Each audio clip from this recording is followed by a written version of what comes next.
di koalisi dengan pasangan kekasih yang tengah berpacaran. Menurutnya, dinamika dalam sebuah hubungan politik adalah hal yang biasa terjadi.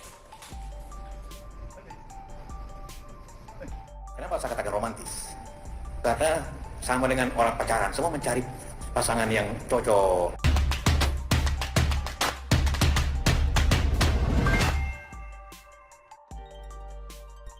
PDIP mau dikadalin Surya Paloh demi Anies Baswedan, ditulis oleh Nafisi Ward dari siward.com.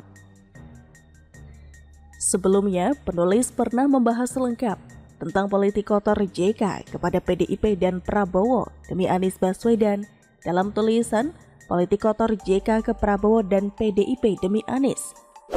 JK sampai nyinyir ke Prabowo sambil mempertanyakan apakah Prabowo kembali ingin ikut maju dalam Pilpres 2024 nanti?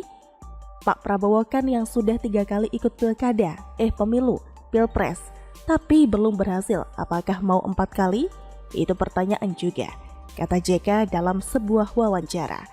Bukankah Anies Baswedan sendiri yang meminta JK untuk mencatat janjinya bahwa dia tidak akan mengkhianati Prabowo jika Prabowo maju sebagai capres?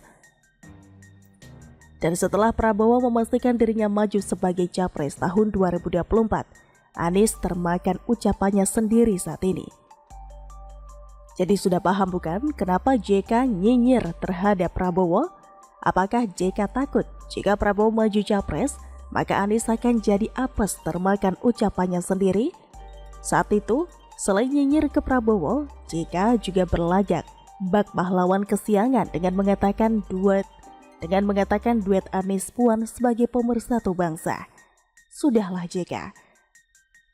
Kita sudah paham kemana arah tujuan JK mengatakan demikian.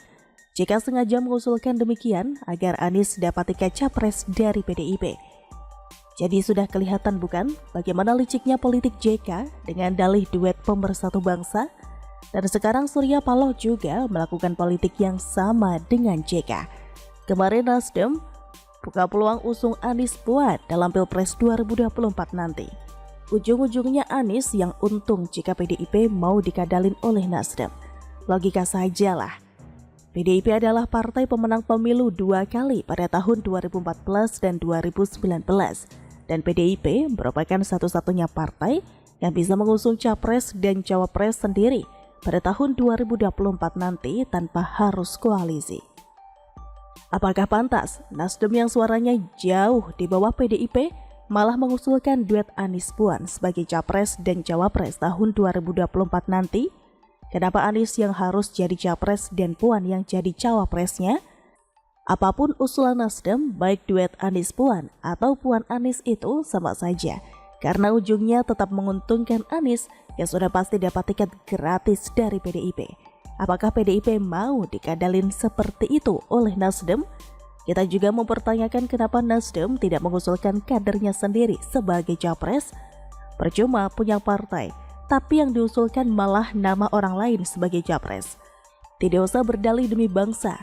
Ngaku saja jika Surya Paloh gagal membina kader partainya sendiri untuk jadi kader potensial. Lagi pula, aneh tapi nyata.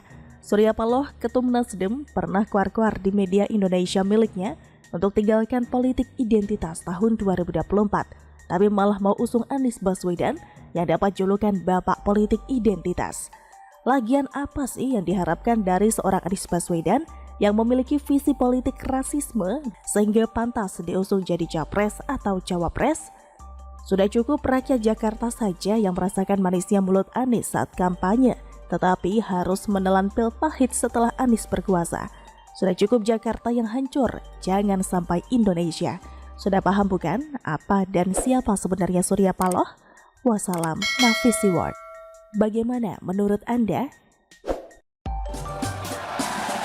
Perubahan setelah Presiden Jokowi dan juga Surya Paloh ini akhirnya terjadi setelah Presiden Jokowi menyatakan kecemburuannya saat Surya Paloh memeluk Ketua Partai Keadilan Sejahtera Sohibul Iman. Presiden Jokowi juga menegaskan tidak ada yang salah dengan rangkulan Surya Paloh dan juga Sohibul Iman beberapa waktu lalu.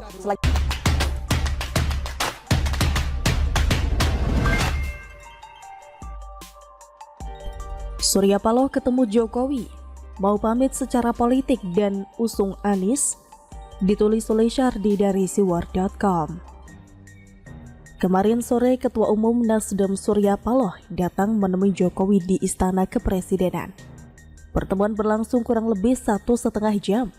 Tidak ada yang tahu apa yang menjadi tujuan kedatangan Paloh dan apa yang dibicarakan.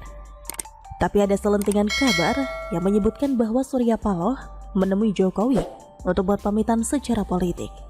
Ini diungkapkan oleh Direktur Eksekutif Indo Strategik Ahmad Khairul Umam. Dia mengungkapkan munculnya informasi mengenai Surya Paloh berpamitan kepada Presiden Jokowi karena berbeda arah pilihan politik. Kemarin itu Pak Surya Paloh bertemu dengan Presiden di Istana dan muncul sejumlah informasi bahwa pertemuan tersebut meskipun diklaim oleh teman-teman dari Nasdem itu adalah sebuah pertemuan rutin. Kata Khairul Umam dalam diskusi daring Polemik Trijaya bertajuk Menakar Gagasan dan Visi Capres 2024. Tapi konon kabarnya itu adalah sebuah pertemuan yang menyampaikan sejumlah informasi yang cukup valid, yang intinya adalah sebagai sebuah bentuk pamitan secara politik, sebagai penegasan dari titik beda dari arah perjuangan menuju di 2024 mendatang. Katanya lagi, jika memang benar bahwa Surya Paloh ingin pamit karena punya jalur politik sendiri yang berbeda dengan Jokowi, maka hampir bisa dipastikan Nasdem akan bergabung dengan PKS dan Demokrat untuk membentuk sebuah koalisi politik baru selain KIB dan Gerindra PKB. Jika itu benar, maka deklarasi koalisi 3 partai tersebut akan dideklarasikan dalam waktu dekat.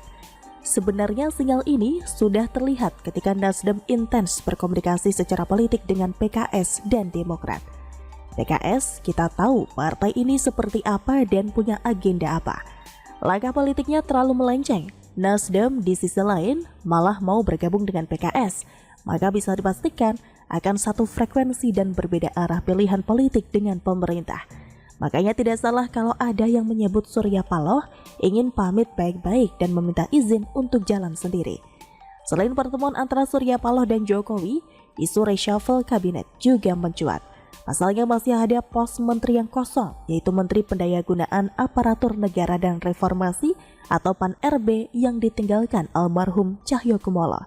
Staf khusus Sekretaris Negara Valdo Maldini juga mengakui bahwa reshuffle masih memungkinkan dilakukan oleh Presiden. Bersamaan dengan pengumuman Menteri PAN-RB yang baru, Presiden Jokowi sudah punya hitungan mengenai formasi kabinetnya dalam menghadapi sejumlah tantangan, yaitu sejumlah krisis akibat ketidakpastian global. Kalau bicara soal reshuffle, kayaknya pembaca Word pasti punya satu nama kuat untuk didepak dari kabinet.